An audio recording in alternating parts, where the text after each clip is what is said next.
আসসালামু আলাইকুম এভরিওয়ান, আশা করি সকলেই ভালো আছেন আপনারা। তো এখন দেখেন আমি আপনাদের ত্রিকোণমিতির 11 নম্বর অঙ্ক সমাধান করাবো। এটা হচ্ছে এসএসসি দের ত্রিকোণমিতি 9.1 এর 11 নম্বর অঙ্ক সমাধান করাবো। দেখেন 11 নম্বর অঙ্কটা কিরকম আছে দেখেন। বাম পক্ষ দিয়ে ডান পক্ষকে প্রমাণ করতে হবে। দেখেন প্রমাণ করি। এখানে বাম পক্ষ লিখি, ঠিক আছে? বাম পক্ষ সমান সমান বাম পক্ষ যা আছে লিখি। বাম পক্ষ আছে হচ্ছে sec a plus tan a divided by cosec a plus cot a সমান সমান। দেখো এবার এইটার মাধ্যমে আমাদের এইটা প্রমাণ করতে হবে, ঠিক আছে? দেখো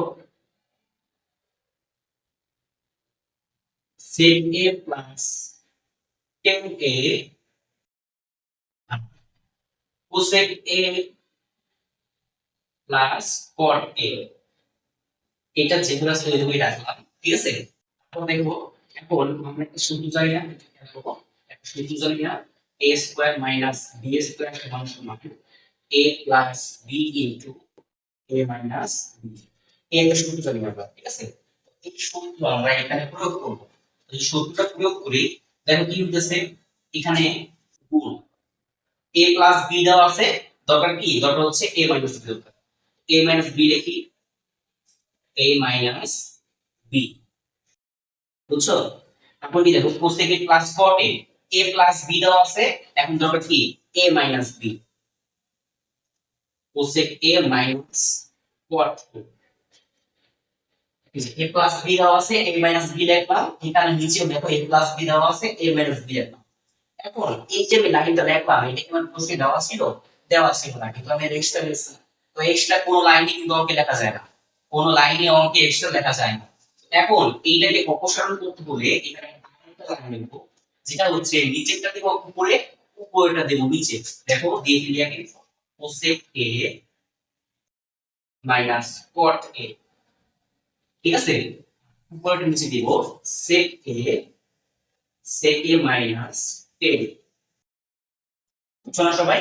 তাহলে দেখো উপরেরটা নিচেরটা কাটা, এই নিচেরটা উপরেরটা কি কাটা যায়, কাটাতে গিয়ে কিছু থাকে না, শুধু একটাই থাকে, যা প্রশ্নে ছিল তাই থাকে।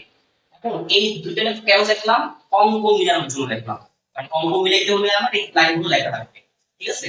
তারপরে দেখো সমান সমান, এবার খেয়াল করো a plus b into a minus b। কি এর সূত্র? a স্কয়ার মাইনাস b স্কয়ারের সূত্র, a square minus b square, ঠিক আছে? নিচেও same a plus b into a minus b, তাহলে কি a square minus b square, ঠিক আছে?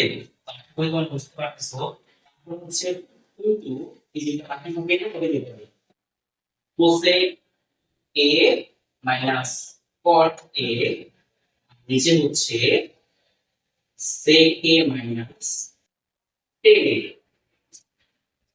আশা করি সকলে বুঝছো এই পর্যন্ত। তারপরে দেখো একটা সূত্র আমাদের আছে, সেটা হচ্ছে sec স্কয়ারে মাইনাস tan স্কয়ারে সমান সমান 1। আমরা সবাই জানি এটা। তো sec স্কয়ারে মাইনাস tan স্কয়ারে সমান সমান 1। আমি যে দেখো cosec স্কয়ারে মাইনাস cot স্কয়ারে সমান সমান কি 1। এটা সূত্র, এটা আমাদের মুখস্থ আছে সবার, এটা মুখস্থ সূত্র। কিন্তু এখানে বাকি থাকে কি? বাকি থাকে হচ্ছে cosec a minus cot a, বাকি থাকে কি sec a minus tan a। ওকে, তারপর দেখো 1 এর দাম নাই, 1 এর দাম আছে, 1 এর দাম নাই। তো বাকি থাকে কি? বাকি থাকে হচ্ছে cosec a minus cot a, নিচে হচ্ছে কি sec a মাইনাস tan। দেখো তো বাম পক্ষে এটা আছে না, বাম পক্ষে সেম এটা আছে, অর্থাৎ সমান সমান ডান পক্ষ প্রমাণিত, ডান পক্ষ প্রমাণিত, ঠিক আছে? আশা করি তোমরা এটা বুঝতে পারছো। যদি না বুঝতে পারো কমেন্টে জানাবো, ঠিক আছে? এখন দেখো এই অঙ্কটা তুমি কিভাবে বুঝবা যে এই নিয়মে বলে? কিভাবে বুঝবা?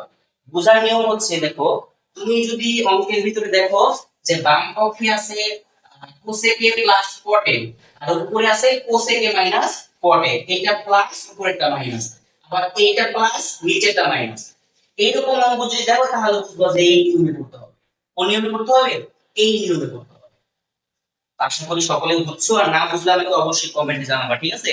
তো আজকের ভিডিওটা এই পর্যন্তই। সকলে ভালো থাকবে, সবার জন্য দোয়া করবে, ঠিক আছে? আল্লাহ হাফেজ।